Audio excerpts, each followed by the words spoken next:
Yes, everything is already told, so I thought we can make a little introduction now. But so glad to see you all here on the chairs in front of us. Yeah, Elena and I won this wild card for this expo stage slot, and then we started to reflect a little bit about last year, because last year that was my first time on stage here at the expo. And what happened during this year was so amazing, like all the visibility, all the opportunities, all the networking. And so we decided to just give away the slot and slice it into 10-minute pieces. Hello, Laura. Nice that you are here. Take your seat. Yes, so we sliced our presentation in 10-minute slots. And yeah, we're happy to be here and to present you 6 powerful women. And first of all, you wanted to start with a little quote. This quote is from Ruth Bader Ginsburg. She was an American lawyer and Associate Justice of the US Supreme Court. And she was one of the strongest legal voices for female empowerment and equality in the modern era. And Christina, show us the quote. Yes, hopefully it works now. No? Yes, okay. Now. Yes, the quote is, "Women belong in all places where decisions are being made." And the reality shows something different because? What? Yes. Yes. Only 29% of leadership positions in Germany are held by women, and it comes even worse when it comes to DAX companies. Yeah, you have to click and show the next quote and the next figure. Women hold only 2.5% of CEO roles. That's 1 out of 40 DAX companies in Germany. Yes, and if you take a brighter look abroad, there are just 6% of CEO which are women in the whole world. These are striking figures, and it didn't change the last years. And here you can see a little chart where you see that the highest share is the 25% in the DAX companies for women in management positions. And this is also due to the fact that we have a woman quota legally mandated. So yeah, nothing changed really in the past years, so we all together can make a difference. But Christina, we have so many different, wonderful female leadership skills. Yes, we summed up a little of them. For example, the first is collaborative leadership, because women are more likely to involve others and lead through teamwork. Or, for example, team focus. Women have a strong attention to team well-being, and of course they understand their team needs. And also empathy and communication, because women are often perceived as more empathetic or communicative. Or self-reflection. Women tend to reflect critically on their own performance.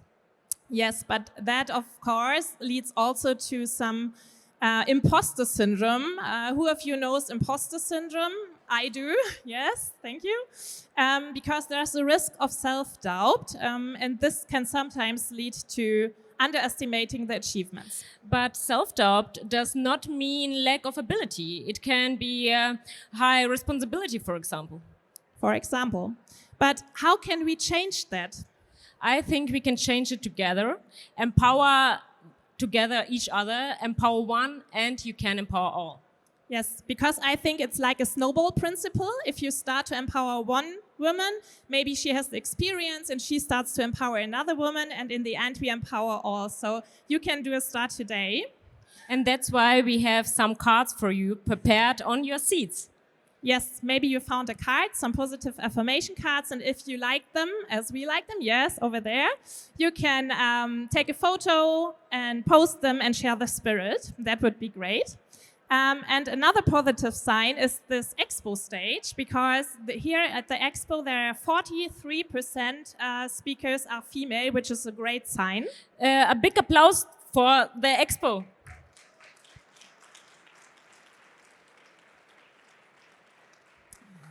But we have to hurry up a little bit because it's not about us, it's about our speakers, our powerful 6 women speakers. And so we want to show you our first speaker on stage. We are only moderated, and now I have the chance to moderate a special woman, Lavinia. And first of all, you see her here.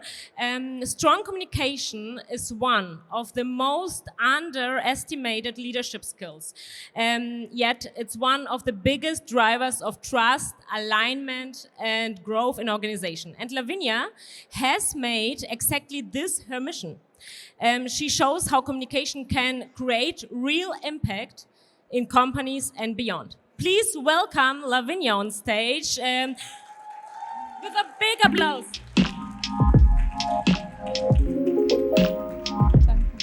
Klicke ich hier drauf? Ja. Hi. I think I skip every kind of introduction that I prepared for this topic today because I just have 10 minutes and I would really like to tell you something about strategic communication. Maybe quick expectation management. I know you're all here to learn how to make your next revenue in sales. I cannot give you that today. And I think if I could, I would not give it out for free, but maybe create an online course and would sell it on LinkedIn to you. But what I can give you today is a framework, a way of thinking about strategic communication that might just change the way how you approach it entirely. So, strategic communication. Oh nein. Yeah. Strategic communication and how it can actually drive growth. And no, I'm also not telling you today how to write very pretty texts, because this is probably copywriting. And we are also not talking about how to navigate very serious conflicts or difficult conversation in your organization, because that could be maybe more therapy. Today, we are really talking about how do we make sure that our employees or our customers understand our message and really understand why we are here for. Because I think this is one thing we can really align on. If our customers understand us as a brand or understand our USPs, there's really no stopping you anymore, and the revenue for sure follows.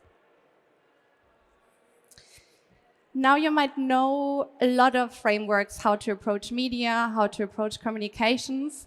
They are all lovely, PISO, RACE, SOSTEC, you name it. But I personally have one very big issue with that, because they are linear, and in my opinion, they stop when it really gets interesting. These frameworks craft messages, maybe they also select the channels or the formats, but then at some point they just hand it over to a different team, and they don't really ask, did this message that we crafted actually landed, or what really happened with that? So the echo loop that I would like to introduce to you today does something different to that. First of all, it's not linear. I think you can already see that, but it's a cycle. And it really asks what comes back. What does really reach our customers or our target audience? And if this, what the target audience reaches, is not what we actually intended to communicate, how can we change that? Because, as we said, we want to change that. We want to make sure that our target audience really understands our USPs. So that's what strategic communication is about, or what it also should look like today. So it's not about 30 pages PDF document that you look at once and then it disappears in your intranet. So in my opinion, strategic communication also should have ownership, or at least oversight, of this entire loop. So from message crafting to actually checking what the echo is. So let's have a quick look at the echo loop, how it looks like. You see you have 5 different steps and also 5 different questions to ask yourself. It starts with the core.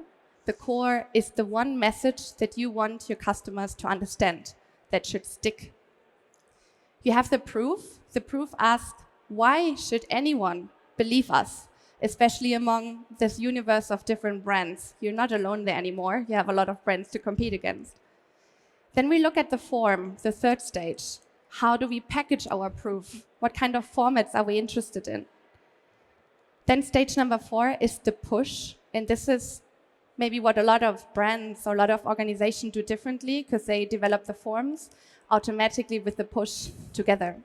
So in the push state, we select our channels, we select the frequency, and we decide our beloved editorial schedule. And then at the end, in my opinion, the most important one, and also the es funktioniert gleich mit den Folien. and also the name of this framework, the echo. So what comes back, and what do we, as a brand, as an organization, learn from it? And then it goes back to the whole loop again, because the loop never really ends. It just gets sharper the more often you use it. So originally, I prepared 2 examples for you today to demonstrate this echo loop, but when I did the run-through yesterday, I realized it's too long. So we skip one thing. We skip this internal comms example, but we can talk about that maybe in private after this keynote. And I would like to focus on an example from external communications. So let's say you are a brand that has a product that makes you immortal. It's fictional, of course, but I think it's close enough to why we are all here, because maybe we sell products, and maybe we are even in the wellness, biohacking, longevity supplement industry. So I think it's very close enough, and a lot of people can relate to that. So the product is ready. The product is ready. We are ready to launch it. Let's go through the echo loop. The core. What's the one thing that we want our customers to understand? Obviously, it's not you have a longevity product, but it is I have a product that makes you immortal. I think we can align on that. And then we go to the proof. Why should anyone believe us as a new brand that we have a product that makes us immortal? Obviously, it would be great if you had clinical studies ahead. Maybe you have a founder that's a biochemist, or maybe you also have a testimonial that's already 150 years old. That would be a very solid proof. But maybe you're also friends with some journalists, media, and you get a nice feature in Vogue, and your audience maybe reads Vogue. That would be also a very handy proof to have. The next step is the form. Now you package your proof again. So you decide if you have a clinical study that shows the effect of your raw ingredient of your immortality product, that it actually works. You decide, how do you explain the study to your customers? Is there maybe videos that you want to create? Is it maybe a text? Is it whatever? But in this step here, you decide that. And then the push. It's time for your very beloved editorial schedule. But I'm not just talking about your social media schedule, but really, if you focus on this one core message, we have an immortality product, you should look at all communication channels that you have. It could be organic social, can also be a newsletter, could also be your founder being on stage and talking about your company. These all are communication events that you should plan into this editorial schedule. And then my absolute favorite step is the echo, because that's the last stop of the echo loop, and it's definitely the most important one, because now you find out if your message and your whole communication schedule or your editorial actually worked. And it gets interesting because you say immortality, but what actually lands at your customer? If they understand live longer, you have a problem here. It sounds maybe very similar, but it's not. Immortal is a very big promise. Live longer is, a benefit, best case. So if you communicate immortality, but live longer arrives at your customer base, what do you have? You have a messaging gap. And this messaging gap is not just a pity, it can actually cost you differentiation. Differentiation that you should have among all the brands that you compete against. Because if you are the only brand that sells immortality, you don't want to be in the same pool with all the longevity brands. I hope so. So if you have this messaging gap, it can cost you revenue. So you should definitely go back to this echo loop and check, was maybe our proof not strong enough? Did we not communicate it well? Was the clinical study maybe still a little bit too clinical for our customer base? And did they not understand it? And you just run this echo loop again. So you can see here, it's not a linear process. It's a cycle, and it's not a once and done cycle, but it really gets better the more often you run it. Now it's time for the key takeaways. If I want you to remember 3 things today, this would be it. First of all, strategic communication is really not theory. And it's also not the department that makes your texts look pretty or maybe are the first one that are brave enough to go on stage and talk. Strategic communication have the oversight over this or ownership over this entire EcoLoop chain. If you ever tend to work with a comms consultant who wants to sell you a 30-page theoretical slides, please consider not stopping working with them anymore. Then the EcoLoop. We have 5 steps: core, proof, form, push, echo, and again. And then the last but not least, it's a metric that no one really talks about and no one really measures, but what you need for your echo is the message pull-through rate. So you move away from just counting the reach, but really checking how relevant was our reach and did people really understand what we wanted to say. Yeah, that was a very quick run-through over the new framework that I wanted to introduce. And as I said, I prepared another example for today. And if you're interested in that, feel free to scan this QR code. You land on my LinkedIn profile, and I'm very happy to share everything with you that I prepared for today, and also to continue nerding about strategic communication. Thanks so much for listening, and also thanks so much for Christina and Elena for giving this stage here today. Thanks. Thank you so much, Lavinia. That was awesome. Thank you. Pretty good. So I have to hurry up a little bit, but the next speaker is right around the corner because let's start with a figure. Only 18.8% of startup founders in Germany are women. And today we have one of them here. And Laura just founded her startup when she was 19 years old in the COVID era. And yeah, maybe she gives some ideas on how to found and what have been the challenges so far, also in times that are a little bit difficult economically wise. So welcome on stage and warm applause for Laura.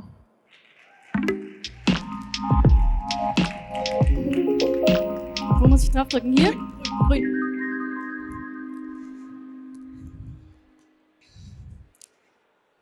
So, hi everybody. I'm super excited to be here today. Let me just quickly introduce myself. I'm Laura, I'm 24 years old, and I founded my creative fashion business when I was 19 years old during the COVID lockdown and alongside my studies. And I know what many people might think when they hear that. What? Why so young? But my answer is actually very simple. I never really planned to start a business so quickly. It just happened out of a hobby and a deep passion. During the lockdown in 2020, a friend and I started sewing and embroidering masks by hand, and later we customized shirts and hoodies and gave them to friends and families. And I posted them on Instagram. And suddenly I noticed, oh, there is demand. People started asking me on Instagram if I could customize pieces for them. And at some point I thought, maybe I can sell this next to my studies, just as a small side job. But much faster than I thought, the dreams and visions I had already back then at an 11-year-old girl suddenly found their way back into my mind. Maybe I am building my own creative fashion brand. So in January 2021, I suddenly found myself standing there with a business registration in my hand. And I can honestly say I had no idea how any of this worked, and I had no master plan. But I had a vision. And that's why I started. Because the motivation was there, but even more curiosity and passion. 2 qualities that, in my opinion, are extremely powerful when they come together. Wanting to discover things, to take matters into your own hands, and to find answers to your own questions. I quickly realized what was important. To take every opportunity I could get to develop my idea further. And suddenly, I had stepped into a completely new world, the startup world, and it was incredibly exciting. I honestly don't remember how many networking events I attended or how many different people I asked the same questions all over again until I slowly found the right answer. I suddenly had to deal with things I never heard of before and learn how to solve problems I didn't even know existed. But that's how you really learn, by starting and just doing. Simple, I know. Maybe that's even the point. It's one of the hardest things you can actually do, starting and doing. And that was my first big learning. You wouldn't believe how many people, like other students, for example, came up to me and said, "Hey, how did you start?" Oh. And that's exactly the point. There are so many good ideas out there and so many people who feel that excitement of wanting to try something. But one thing that holds most of them back is the fear of starting, even though starting is exactly the point. In the beginning, the path doesn't come from planning everything in advance. It comes from absorbing as much knowledge as possible and then step by step figuring out what the right direction is. And when we talk about finding answers, one of the most important answers you can get is feedback. And that was my second big learning. Feedback from customers, but also from people who understand entrepreneurship and startups. And of course, you have to be ready for negative feedback. And often it doesn't come from customers, but from people with business experience. And that was a key moment for me. On one side, I had customers who were convinced. And on the other side, I had the business perspective, which sometimes wasn't convinced yet. And that created tension inside me. Because emotionally, I wanted to follow my customers. They loved the products, they believed in the idea. But rationally, I had to listen to people who understand the business experience, or the business perspective. And that was extremely hard. Because when you, that's the real, when the real learning started, because I understood it can work and there's demand, but the foundation needs to be improved. And this can be really hard because it's your passion project. You're in there with your whole heart. So it takes time to understand that both perspectives matter. One gives meaning and the other one gives structure. So at one point, I started to really dig deeper. That was the moment when I tried to bring together everything I had learned so far and to look very clearly and what I needed to change in order to grow. And that leads me to my third learning. After the first phase of just starting and trying things out and the second phase of getting feedback, there comes the third phase, focused learning and adapting. And that means asking the right people for advice and connecting theory with practice. In my case, combining what I learned at university with what I experience every day in my e-commerce business. So I stopped just collecting opinions and started looking for understanding. I wanted to know not only what to change, but why. And that was another reality check. You have to constantly adapt instead of holding on to processes and then giving up. You have to let go of ideas and strategies and rethink them again and again. And you have to develop the courage to make mistakes and turn them into something better. Changing direction doesn't mean replacing your vision or losing your identity. It means allowing your concept to evolve while staying true to what you believe in. Because that's your vision. That's the one thing that made you start and made you believe in your idea. And that's exactly what people feel when they interact with your startup. So when I look back at the last 5 years, I can say starting builds confidence and adapting builds strength. Sometimes you believe that a good idea needs to be protected from failure, but you must develop the courage to allow mistakes. Because only when an idea meets real people, real feedback, and real problems, you understand what it actually is and what it can become. That's why adapting is not a weakness, it's a sign that you are taking your ideas seriously. So today, when people ask me, how did you know how to start? My answer always is, I didn't. I learned by starting. Maybe your idea will be the next big thing, but even if not, you don't walk away empty-handed. You always learn more than you could have imagined. So you can only win. Thank you so much for listening, and feel free to connect with me and join the journey on my startup journey, and thank you so much for listening.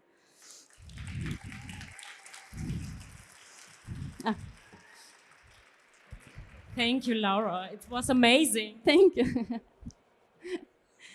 So, yes, I'm glad to introduce the next speaker. Wait a minute.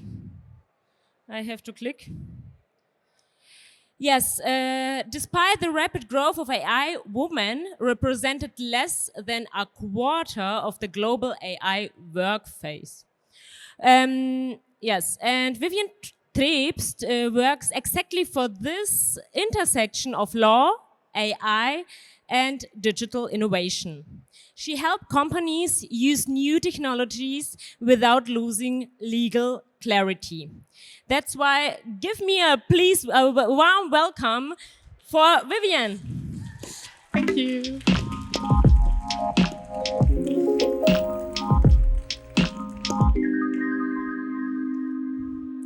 Hi everyone, I am a lawyer for media law at a Cologne-based law firm named WBS.LEGAL, and I'm specialized in media and copyright law with special interests in digital innovation. And now I want to tell you what I was doing when I was 20. While many my age were choosing classical fields of law like traffic law or labor law, my heart was already beating for the intersection of creativity, tech, and business. And I wanted to understand how innovation becomes legally secure. And so I made the decision to dive into media law back in 2015. But why am I telling you this? Because for 11 years now, I've, like all of you, watched the internet radically reinvent itself. Do you remember the days when the biggest drama in e-commerce were a faulty cancellation policy, Widerrufsbelehrung? And today we create entire campaign worlds with a single click. But here's the catch. We are currently moving through the wild west of AI. And legal certainty often falls by the wayside. If you don't plan your AI workflows strategically, you aren't building a real business asset. In reality, you're just building a house of cards. I see this almost every day at our firm. An e-commerce founder uses Midjourney for their campaign, ChatGPT for the brand story, and an AI avatar tool for ads. It looks brilliant, it converts, and it's cost effective. But legally,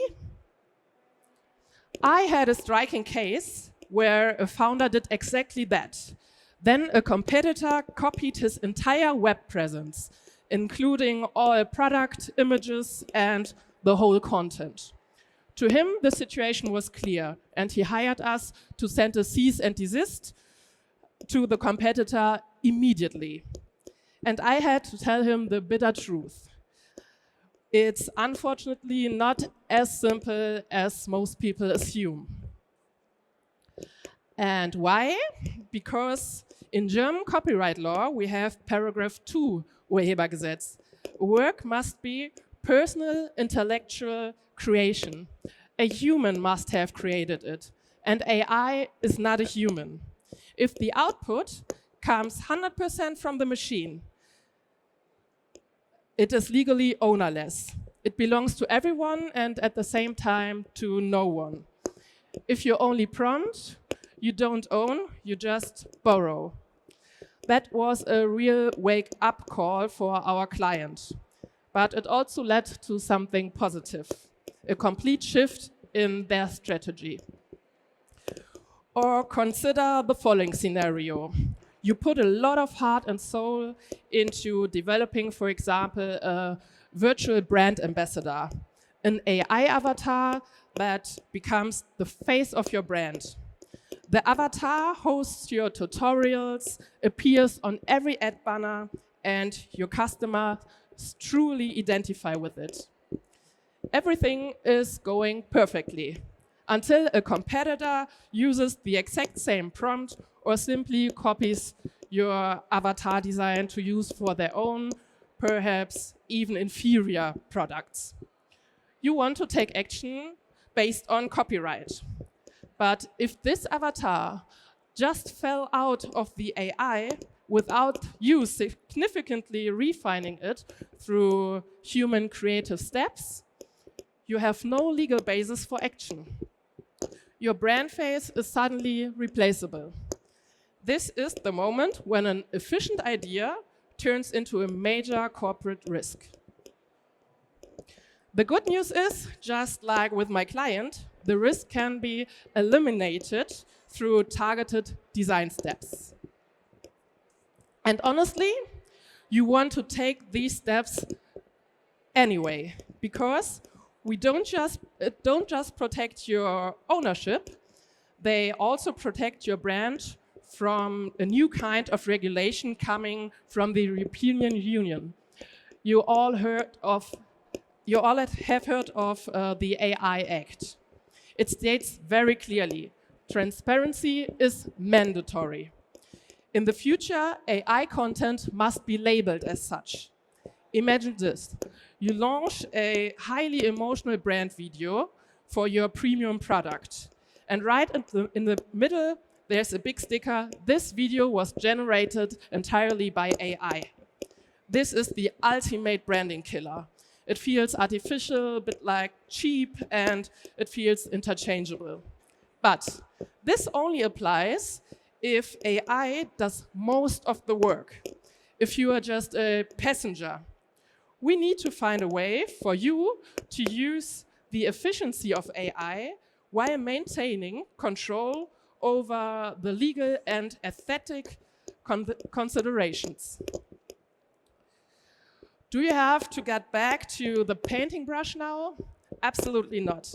As a lawyer, I say use AI, but use it wisely. Use it as a tool, not as the creator.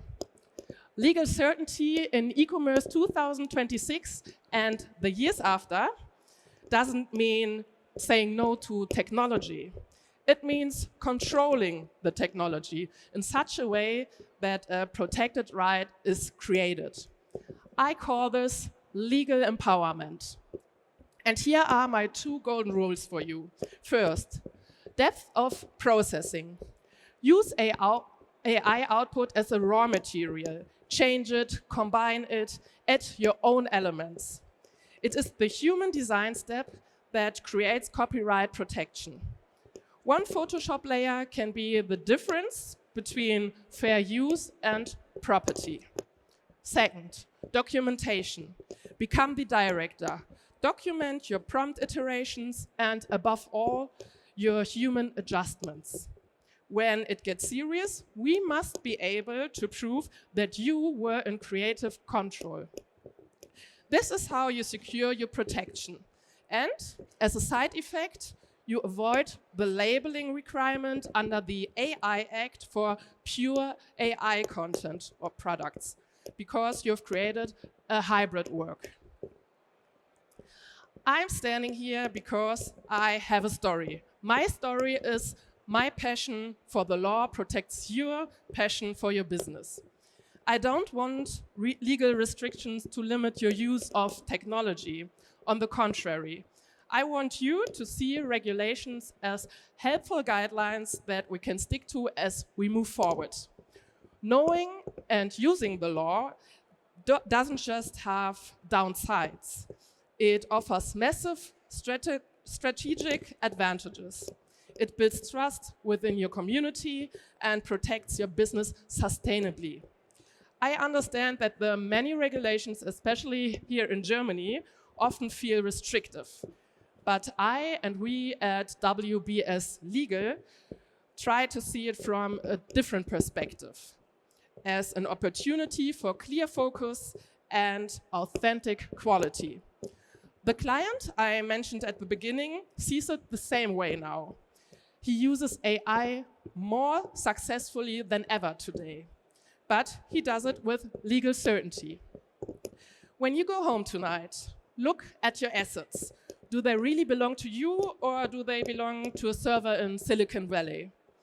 If you're unsure, or if you need a strategy to make your AI workflows legally sound, or if you have any other questions from reputation management, social media law to cybersecurity and AI law, or everything your media legal heart desires, come and connect at LinkedIn or come and talk to me. I'll be here later and ready to talk with you. Thank you very much. Thank you so much, Vivian. That was great, great topic. Thank you. And the first time, I have to mark it in my calendar, that was the first time a legal topic was really interesting for me, to be honest. So thank you very much. And it's halftime show now. We had 3 amazing speakers and 3 more to come. So let's wake up again and show me how many women are in this audience. Please raise your hands up. Okay, a lot of women. I hope that there are also a lot of men here in the audience. So all men, hands up, because I love the support. Supporting men are the best. Perfect. Kind of nearly 50-50, maybe. So the next topic will be about sustainability, because Charline Joost spent the years in the fast fashion industry in the past, and she decided to do something with more impact. So she founded the Generation Forest, and today she will tell you something about a world in which every click, purchase, and campaign contributes to nature. So please welcome on stage Charline.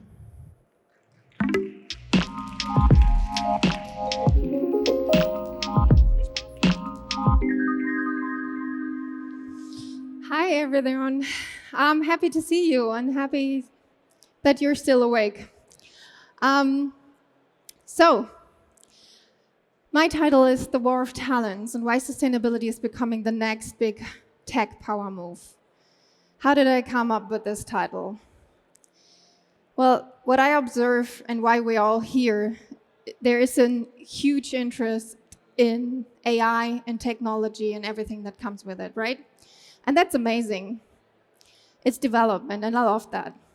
But what I observe at the same time is a huge decrease in the interest in the environment, a decrease in the interest in species, biodiversity, and I think also other human beings. You could even call it a lack of empathy. And I wonder why no one seems to care about the fact that on a dead planet there will be no business. How are you going to cool down your data centers when there will be no more water on this planet? I'm asking you. So you know who inspired me to do this talk today? Who knows this guy here? Hey, I see some hands here. Perfect. This is Sven Plöger. He's a well-known German scientist. And I met him the other day in Frankfurt when he was talking live at stage, and he did ask quite a huge question to the audience, which I would like to copy and ask you today. Are you telling your children, nephews, grandchildren that you do not care about their future? Who of you has children? Can I see some hands? Who has children? Grandchildren, nephews? I do. And did you ever tell them such a sentence? I guess not. I didn't. And I don't judge you. But Sven Plöger thinks we should. So how come we're not saying something like this? He thinks we should because we're not part of not changing the system. We are still flying in Germany, we're still eating meat daily, and we are using AI daily. I think all of us in the room are using AI daily without thinking about the consequences for the next generation, without thinking about how much water we are using with every chat, every question. So, why are we doing this? Why are we continuing what we are doing every day? Because we keep telling ourselves that we don't know what will happen in the future. Future is unclear to us, so we concentrate on today and tomorrow, and yeah, that's it. But that's not true. Science is being pretty clear for years over years now. Scientists keep telling us that we will certainly cross tipping points if we continue what we are doing today. Scientists keep telling us that we will certainly overshoot 1.5 degrees, which we already done, by the way.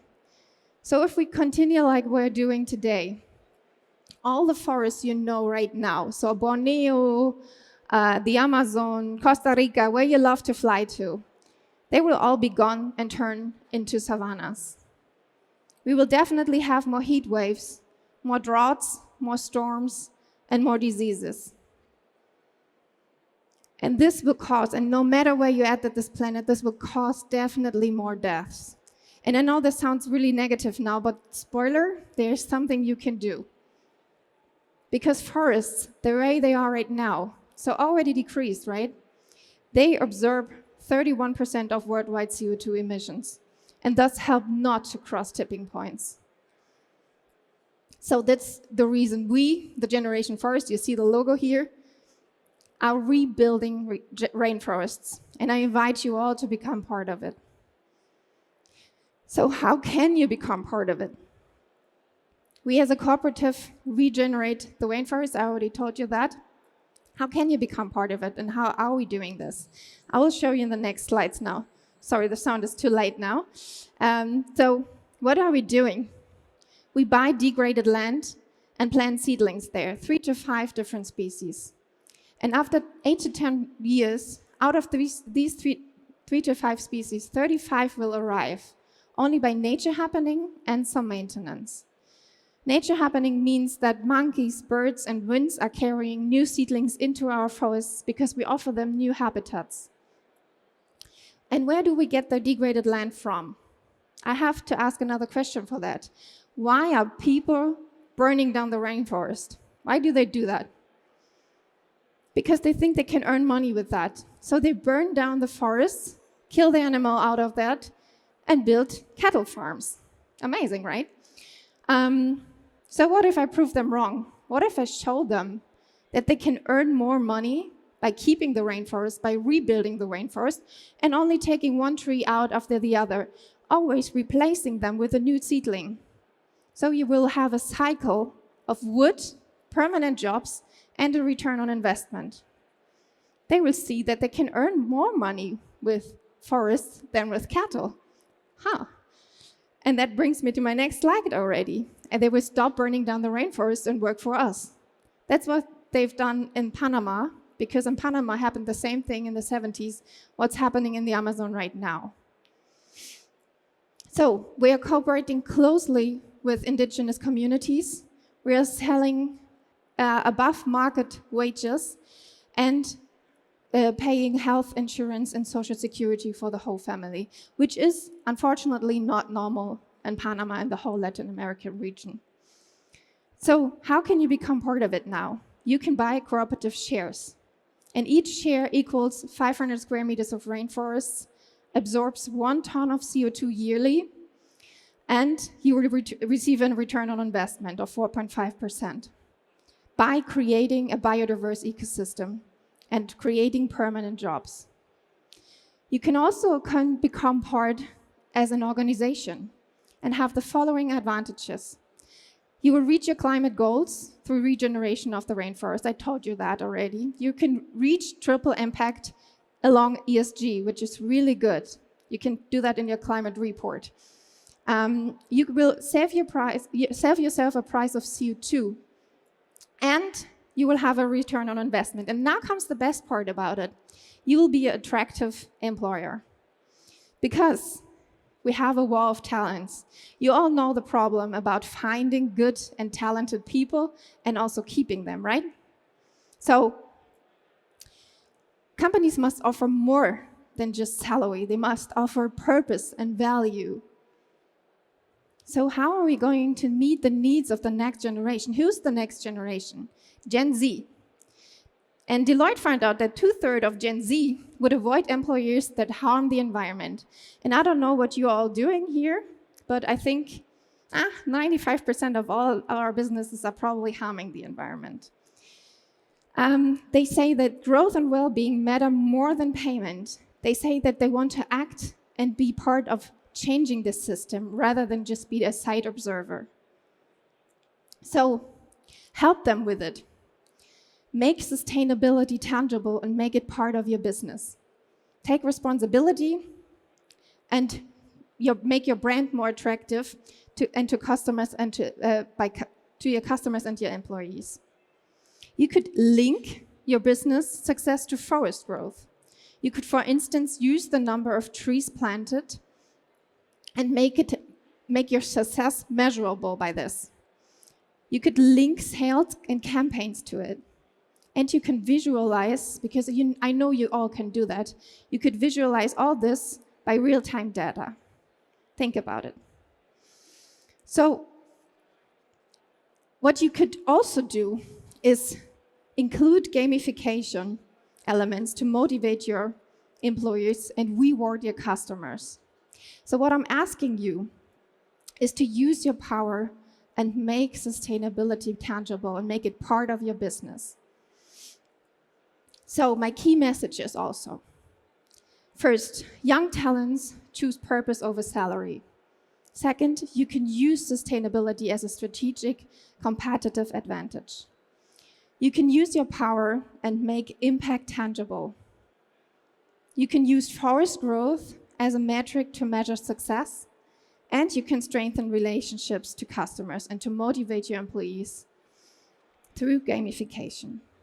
So imagine a world in which every click, purchase, and campaign contributes to nature. We could actually tell our children, grandchildren, and nephews that we really do care about their future. And that this is the reason why we are connecting our businesses to nature growth. If you are interested in finding out more about the Generation Forest, I would be really happy to connect with you. Thank you. Very much. So I can introduce the next.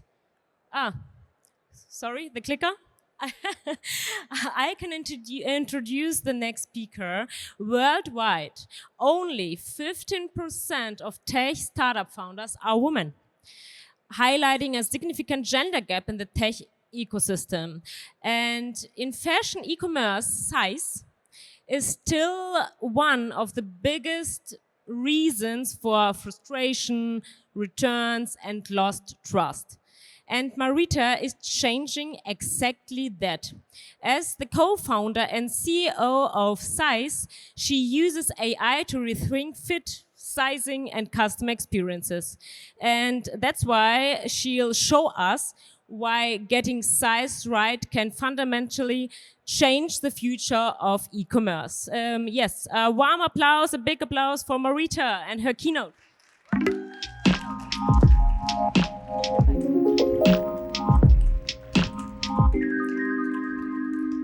Hello.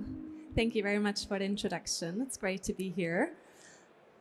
I think, yes, great. So as per the introduction, I'm very excited to talk about a problem that I think everyone sitting here knows painfully well, and that's returns.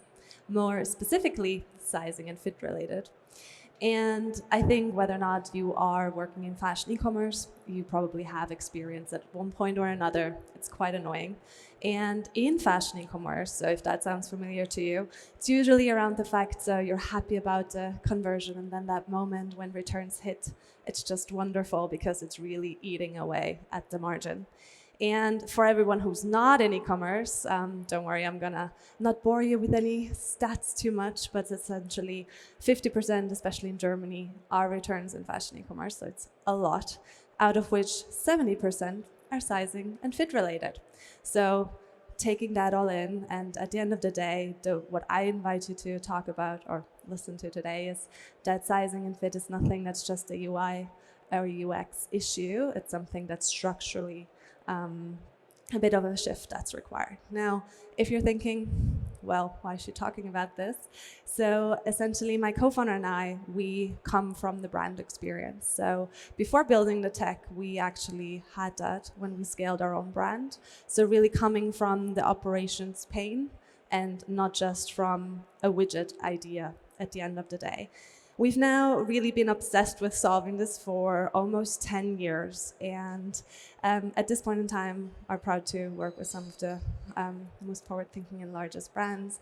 And at the end of the day, it's something that I'm here today not to talk about a product pitch or anything, no worries. It's really more of a structural shift or perspective shift when it comes to fashion e-commerce and why sizing and fit really, if you think about it differently, can change a lot. Because fit is uniquely complex in fashion. So if we think about it, there's the design intention, and then there's the communication bit, and then there's the experience of the final user. And these are all fundamentally different realities. And at the end of the day, you have a designer, there's an intention there, and then there is the whole communication, so around how it's supposed to fit, and then there's the actual body that actually has to feel it and experience it. And if they're not communicated, so it's not that it's essentially like price or delivery velocity, no offense to those KPIs, of course, but fit is nothing that you just like, there's one thing you do. It's because it's so intertwined along the value chain that is actually quite complex. And what's fascinating, I think, is also that in fashion e-commerce, there's so much already optimized. So we're doing a great job, you know, if you think about the funnel, performance marketing wise, getting people onto the site, guiding them through the PDP, and really optimizing the checkout funnel and everything. And then at the end of the day, also operations and fulfillment. So everywhere there's already this optimization angle. But what I found is really that all of them, and fit impacts all of them, there's no shared fit truth, right? So let's say, to put it simply, marketing communicates a certain fit, then the PDP describes it, and then ops has to deal with the consequences of it at the end of the day. And that's why I would invite you to also think about it in a way where it's actually a very structured fit intelligence that spans across it. So instead of a one-point UX feature, it's really around this fit intelligence, this infrastructure layer that's required. A layer that connects product truth across marketing experience and operations. And just to show a little bit of what that can look like and a bit more abstract, at the end of the day, we have two worlds. We have the product and the measurements, and then we have the shoppers and the actual people with it. And these are two worlds that don't really communicate so well in the digital world with each other, because obviously in the physical world we can just try things on. And what is required is really that we enable it to talk to each other, to have that fundament behind it. And once that established, then it's really when we can get back to the performance dashboards to understand how fit intelligence really, or how fit interacts and how it performs the certain KPIs around it to start connecting it across the value chain. And then if we look into it from a different perspective, and for example, on e-commerce, there's also where we can activate that truth, right? To make sure it's consistent, it's the same across the PDP, the user journey, and then at the end of the day, a customer is very happy with the product that they would eventually try on once they have gone through the funnel. And I think what's really core here, right? I mean, this is how we can see it at the end user, but it's ultimately somehow the tip of the iceberg, right? Because below it is this fundament of fit intelligence, the structure, if you will, below the surface. And if you will indulge me in this very deconstructed iceberg kind of pyramid scenario. So at the top, the activation layer of really looking into our PDPs, marketplaces, wherever that might be. But what's below that is really the strong intelligence layer where structure, metrics, and diagnostics come in, and it's all rooted in the base that is the data that comes into place from product, the bodies, the behavior, the performance metrics around the actual product across the value chain. And this is something that, really changes how we at the end of the day are actually able to impact our return rate. And I sometimes get the feedback, right? Like, it's so frustrating that the return rate is also owned in e-commerce, where there's only so much you can do. You have to look also across the value chain because, as we said earlier, it is a huge margin lever. And if everything is kind of optimized, you really then know how to consistently communicate it, make sure that the experience is unified, and then also improve any KPIs across the ops and fulfillment part. So with that, I hope I was able to shed a little bit of light on why fit does change a little bit at how you can look at e-commerce, fashion e-commerce, that is, right? So it's really, if it's one thing to take away from today, right, that it's this structural change and kind of perspective shift that really helps a lot, and that sizing and fit really is not something that's just a UX widget or a feature or just something we have to do because it's a returns issue. It's essentially a very powerful data layer. And I truly believe, and we see it with the companies that we work with, that these brands that look at it more holistically, that they really truly win at finally solving the unsolvable, so to speak. It's a problem that's certainly not novel in the industry, but to finally have a really solid approach of looking at it. Now, if any of that sounded interesting, or also if you're interested just to see what it means to build a tech product in the fashion industry, I'd be super happy to connect. That's my LinkedIn, and thank you very much for joining. Thank you so much, Marita, for your time and to stay here and explain that to us. And now it's time for our last speaker, female speaker today, last but not least. But I'm so proud to have her here on stage. It's Inez from TEVEO. She's Director for Integrations and Applications. And what is even more impressive is that Inez also is a mom of 3 kids. Like me, I'm a mom of 2 kids. So I know how difficult it is to balance career and care work at home. And to be a leader in the same time. So Inez talks about tech and the bottleneck, that the bottleneck isn't ideas, it's integration. And so I'm very proud to welcome on stage Inez from TEVEO. A big applause, please.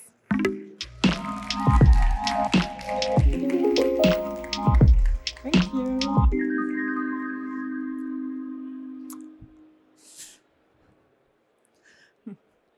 Hello, everyone. I'm Inez. I lead integrations and applications as TEVEO. That's the sports and lifestyle brand you should know. My team is right at the intersection between business speed and operational reality. The systems we run, ERP, WMS, shop, or app. And our strategy is composable commerce, which is great. Until you realize that composable without integration gets composable chaos. Today, I want to show you how we build speed with integration as our backbone and how we measure it. For years, the competitive advantage has been knowledge, capital, and network. And this is still really important, but that's not the bottleneck anymore. Today's bottleneck is cycle time. How fast can you get from an idea to live, to learn, and then to improve? AI and no-code accelerated building. So it's not any longer what you can build, it's how fast can you build it. And the core point is that speed creates the gap between fast learning companies and slow structures. But here's the catch. People are not the problem. Because speed dies in the middle. We have dependency, handoffs, tool sprawl, and manual steps. Does anyone here know the Peter API? You know, that's the guy at the table next to you in the office. He is the interface between 2 tools and is doing all the manual work tech could do. The typical symptom is, we could do this in a day if we didn't have to touch 5 systems. So the constraints isn't creativity. It's execution capacity limited by the system. And if operation is slow, you need even more approvals, more meetings, and more time, and it gets even more expensive. So the question is, what is the system that removes friction instead of adding it? AI and no-code accelerated building. But this does not solve the cross-system reality. Without integration, speed turns into shadow IT and brittle automation. Because sustainable speed needs boring things. Clean data flows, standards and contracts, governance, and observability. The goal should be to move fast without breaking trust and without breaking the operations. And exactly this is the reason why we treat integration not as plumbing, but as the operating system of operations. Our landscape ERP for finance and accounting only, demand forecasting, WMS, shop and app, PIM and PLM. And we have one principle, only one: no direct integrations. No direct integrations. So everything runs through one integration layer. And this enables lots for us. We have API and event-driven thinking first. We have templates, connectors, and reusable flows. We are talking about standardized patterns. Do not try to customize each and every unquestioned requirement. If a requirement makes it necessary that you change your patterns, question it. We have guardrails over gatekeeping, so clear rules and policies. And observability, a dashboard, alerts, speaking alerts mostly, and change management, versioning, deployment pipelines. So the key idea we have is that speed becomes repeatable and not heroic. And the best part, once you have that, you can measure speed like you can measure revenue. I want to give you an example from a few months ago, the sorting for our orders for the WMS. We had mainly two goals. First, protect our WMS in high peak situations. And second, make the fulfillment process more efficient. So this is what we did. We took this end-to-end flow. The order came from the shop to our WMS. We had the fulfillment process and the finance part. And the flow started with the shop mainly. The orders came in, and then we saved them in a database. And then we sorted them, mainly by time and kind.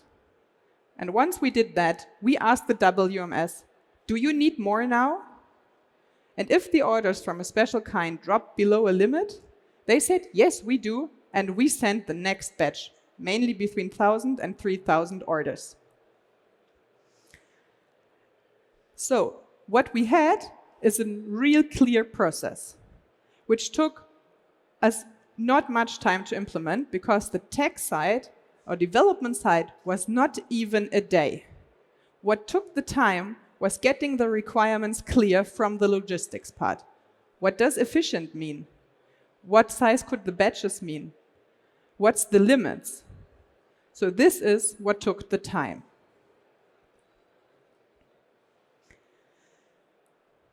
So if you want to take one thing home from today, it's if you want speed, start with the flow and not the organization chart. Take one end-to-end process and then do these three things.